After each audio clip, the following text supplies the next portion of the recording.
Hello everyone, आप सभी का विजय पथ अकेडमी की यूट्यूब क्लासेस में हार्दिक स्वागत है। आज का जो हमारा सेशन होने वाला है वो छत्तीसगढ़ के इतिहास का मध्यकालीन भाग हम स्टार्ट करेंगे, कलचुरी काल। इसके अलग अलग पार्ट आते जाएंगे, आप जुड़े रहिए क्योंकि ये जितने भी पार्ट है वो छत्तीसगढ़ में जितने भी अभी अपकमिंग एग्जाम होंगे सभी में बहुत आपके लिए सहायक सिद्ध होंगे। तो चलिए स्टार्ट करते हैं। सबसे पहले हम पढ़ेंगे आपका कलचुरी काल से संबंधित आपकी सामान्य जानकारी। ठीक है, तो चलिए सबसे पहले आप देखेंगे कि इनका शासनकाल क्या रहा है। ठीक है, छत्तीसगढ़ में कलचुरियों का शासनकाल बहुत लंबा रहा है। ठीक है, कब से कब तक रहा है इनका शासनकाल? इनका शासनकाल रहा है आपका 1000 से लेकर के 1000 से लेकर के आपका 1741 ईस्वी तक। ठीक है, देखिए कितना लंबा समय है। ठीक है ना, आपका 1000 से लेकर के 1741 ईस्वी तक पूरा हमारे छत्तीसगढ़ में किसका शासन रहा है? कलचुरियों का शासन काल रहा है। ठीक है, अगर देखें हम कि इस वंश के संस्थापक कौन है, तो छत्तीसगढ़ में इस वंश के संस्थापक हैं आपके कलिंगराज। कौन है आपके? कलिंगराज। ठीक है, अच्छी तरीके से याद रखिएगा कौन है आपके? कलिंगराज है। कलिंगराज क्या है? इसके संस्थापक है। और रघुनाथ सिंह क्या होते हैं? अंतिम हो जाते हैं शासक के रूप में। अगर देखें कि किसके पुजारी किसकी पूजा करते हैं, तो इनके उपासक हैं ये गजलक्ष्मी की। किसके? गजलक्ष्मी के। गजलक्ष्मी के उपासक हैं। और ये मुख्यतः किस भाषा का प्रयोग करते हैं? इनकी जो राजभाषा है वो संस्कृत है। क्या है? संस्कृत। यहाँ लिख रही हूं मैं इसको। राजभाषा क्या है इनकी? राजभाषा है इनकी संस्कृत। ठीक है, तो ये आपकी कलचुरी काल संबंधी आपकी सामान्य जानकारी है। इसको अच्छी तरीके से आप याद रखिए। सबसे पहले याद रखिए कि इनका शासन काल क्या है? 1000 से लेकर के 1741 ईस्वी के मध्य। और इनके संस्थापक कौन है? इनके संस्थापक है कलिंगराज। ठीक है, इस वंश के संस्थापक कलिंगराज है, जो कोकल द्वितीय के 18 पुत्रों में से एक रहते हैं, जो छत्तीसगढ़ में आते हैं। ठीक है, और ये उपासक है किसके? गजलक्ष्मी के। और इनकी जो क्या बोलते हैं राजभाषा है वो क्या है आपकी? संस्कृत। क्या है आपकी? संस्कृत इनकी राजभाषा। इतना क्लियर हुआ? इसका आप स्क्रीनशॉट ले लेंगे या फिर इसको नोट डाउन कर लीजिएगा। चलिए फिर आगे देखते हैं हम। आगे हम देखेंगे इस वंश के प्रमुख शासकों के बारे में थोड़ा डिटेल से। ठीक है, थोड़ा डिटेल से आप समझते चलेंगे हम लोग इनके बारे में। तो अगर हम बात करें कलिंगराज की, ठीक है, तो इनका शासनकाल रहा आपका 1000 से 1020 के। ठीक है, क्या रहा इनका शासनकाल? इनका शासनकाल रहा है आपका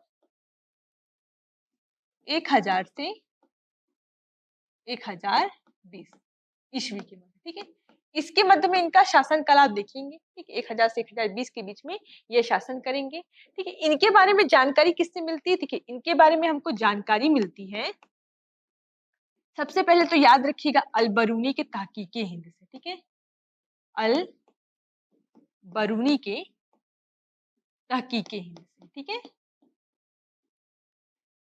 तहकीके हिंद से। अब आपके दिमाग में ये क्वेश्चन आएगा कि अल-बरूनी कौन है? ठीक है, तो जो अल-बरूनी की मैं बात कर रही हूँ ये आपके मोहम्मद गजनबी के साथ भारत आए थे। और जब मोहम्मद गजनबी जो कि एक तुर्की आक्रमणकारी था, जो भारत में मध्यकाल में आते हैं, तो उनके साथ आपका अल-बरूनी है। उनकी रचना है तहकीके हिंद, या इसी को कहते हैं आपका किताबुल हिंद। तो जी इस किताब में किसका उल्लेख मिला है आपका? इस किताब में आपका उल्लेख मिला है आपके कलिंगराज का। ठीक है, इस किताब में आपको किसका उल्लेख मिलेगा? कलिंगराज का मिलेगा। और किससे जानकारी मिलती है? आप देखेंगे पृथ्वीदेव प्रथम के अमोदा ताम्रपत्र से। किससे? अमोदा ताम्रपत्र से। ठीक है, किसके बारे में जानकारी आपको मिलेगी? अमोदा ताम्रपत्र से आपको जानकारी मिलेगी कलिंगराज के बारे में। अब कलिंगराज जो है उन्होंने क्या किया? मंदिर निर्माण भी किया है। चैतुरगढ़ में उन्होंने महिषासुर मर्दिनी मंदिर का निर्माण किया है। देखिए ये मंदिर कुछ इस प्रकार बाहर से दृश्य दिखाई देता है। इस मंदिर को अच्छे से देखिए। देखिए दृश्यों के माध्यम से समझेंगे तो चीजें आपको बहुत अच्छी तरीके से समझ आएंगी। ठीक है, तो देखिए ये आपका महामाया आपका महिषासुर मर्दिनी मंदिर है जो आपके चैतुरगढ़ में है। और मंदिर के गर्भगृह में आपको माता महिषासुर मर्दिनी की प्रतिमा दिखाई दे कुछ इस प्रकार। ठीक है, तो चीजें आपको अच्छी तरीके से याद रहेंगी। तो लिखिएगा क्या? इनके द्वारा क्या स्थापत्य किया गया? इनके द्वारा जो आपका स्थापत्य है वो है आपका महिषासुर मर्दिनी मंदिर। क्या है? महिषासुर मर्दिनी मंदिर। मर्दिनी मंदिर। ठीक है, ये आपका कहाँ पे अवस्थित है? ये आपका स्थित चैतुरगढ़ कोरबा। ठीक है, तो मैं यहाँ लिख रही हूँ इसको चैतुरगढ़ कोरबा। तो इनकी स्थापत्य को बहुत अच्छी तरीके से आप याद रखिएगा। ठीक है, स्थापत्य को आपको इस तरीके से याद रखना है। इनके बारे में जानकारी कहाँ से प्राप्त हो रही है उसको याद रखना है। ठीक है, तो याद रखिएगा शासनकाल 1000 से 1120 ईस्वी। इनके बारे में जानकारी अल-बरूनी की तहकीके हिंद, इस किताब का नाम एक और मिलता है किताबुल हिंद। ठीक है, और इनकी जानकारी पृथ्वीदेव प्रथम के अमोदा ताम्रपत्र से भी प्राप्त होती है। और इनका स्थापत्य है महिषासुर मर्दनी माता का मंदिर, जो कि कहाँ स्थित है आपके आपके कोरबा में स्थित है। तो ये जो जानकारी हुई आपकी, ये कलिंग राज के बारे में। ठीक है, कलिंग राज बहुत शूर वीर था, प्रतापी शासक था। उसने क्या की थी, इस वंश की स्थापना की थी छत्तीसगढ़ में। ठीक है, आगे देखेंगे हम लोग। चलिए आगे हम अगले शासक के बारे में देखते हैं। अगले जो राजा हैं वो आपके हैं कमल राज। ये है आपके कलिंग राज के पुत्र कमल राज। ठीक है, इनके बारे में ये ज्ञात है कि ये भी बहुत प्रतापी शासक थे। इन्होंने क्या किया था, त्रिपुरी कलचुरी जो शासक थे उनको क्या किया था, उत्कल अभियान में सहायता प्रदान। ठीक है, तो इनके बारे में बस इतना याद रखिए कि इनका शासनकाल कितना कितना रहा है। इनका शासनकाल रहा है आपका 1020 से लेकर के 1045 ईस्वी के मध्य। ठीक है ना, 1000 से 1045 ईस्वी के मध्य इनका शासनकाल आपको देखने को मिलेगा। ठीक है, और इनका मुख्य कार्य क्या है, इन्होंने क्या किया था, त्रिपुरी शासक कौन थे आपके, गांगेय। ठीक है, त्रिपुरी शासक गांगे देव को उत्कल अभियान में सहायता दी। गांगे देव को उत्कल अभियान में क्या दी थी, उत्कल अभियान में सहायता प्रदान की। ठीक है, उत्कल अभियान में सहायता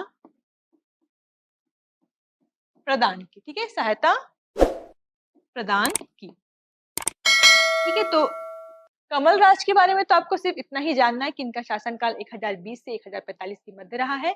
और आपको बस जानना है कि इन्होंने त्रिपुरी शासक गांगदेव को उत्कल अभियान में क्या किया था, सहायता प्रदान की थी। ठीक है, तो इनके बारे में आप इतना ही बस जानिए। और ये किसके पुत्र हैं, ये पुत्र हैं आपके कलिंग राज के।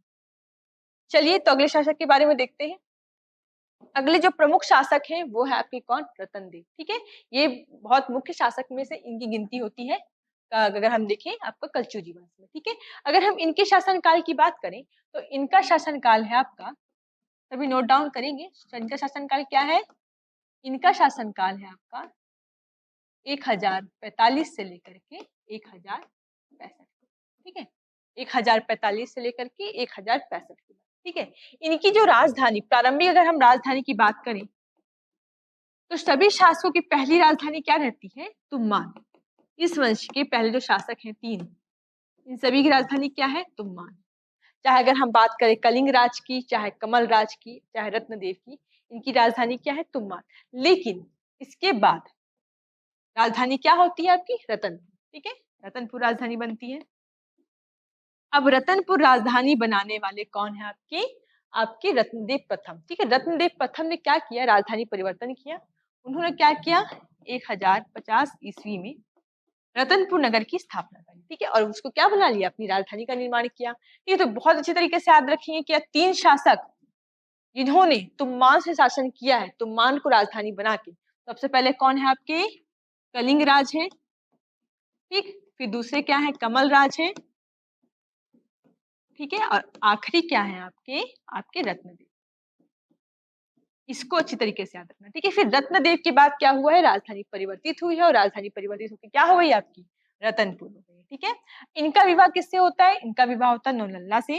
विवाह किससे होता है इनका, इनका विवाह होता है नौलल्ला देवी।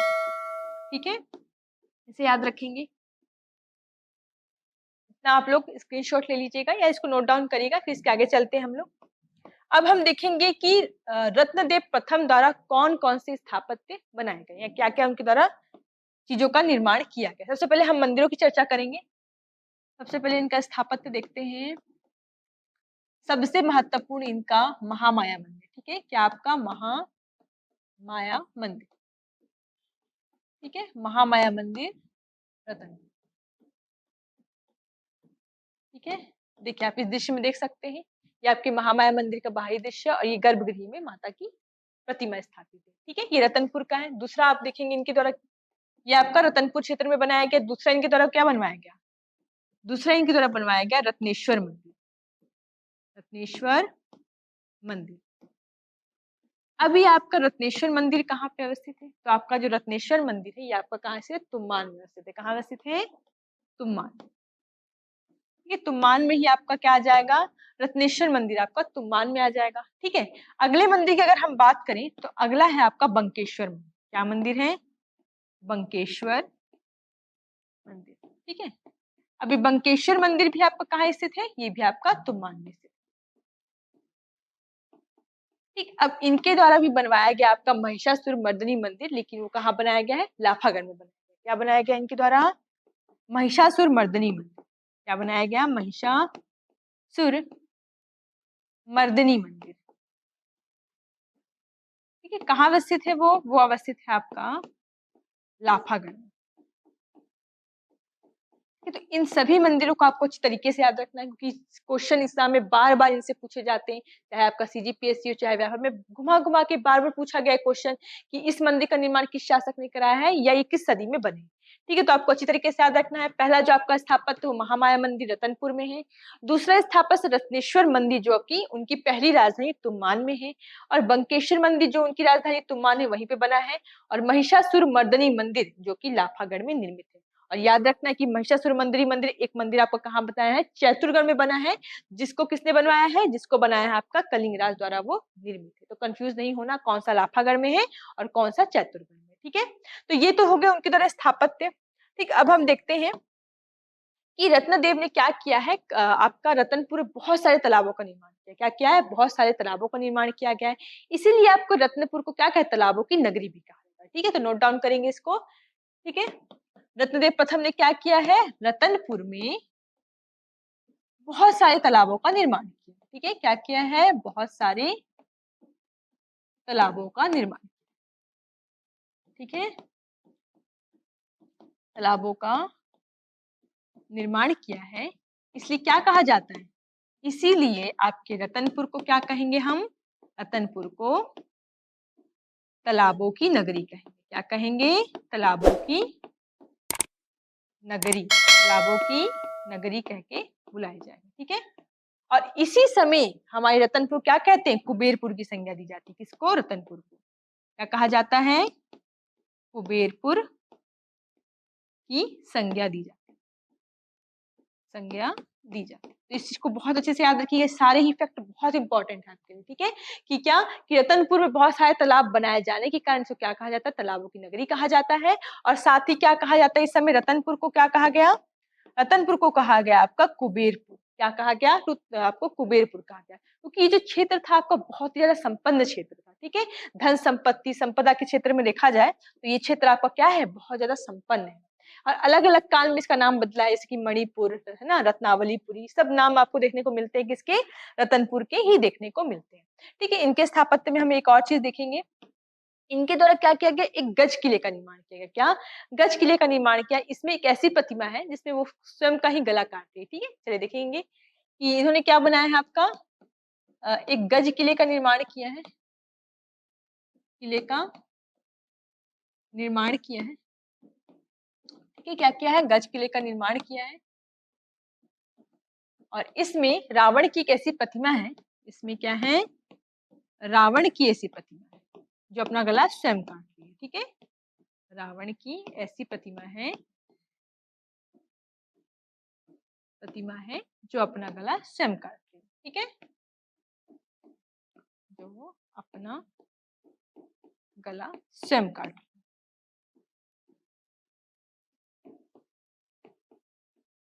ठीक है, तो इससे समझ आता है, इसको हम गज किला भी कहते हैं। क्या कहते हैं? गज किला कहते हैं। इसको अच्छे तरह से याद रखिए कि इसमें कैसी प्रकार की मूर्ति है?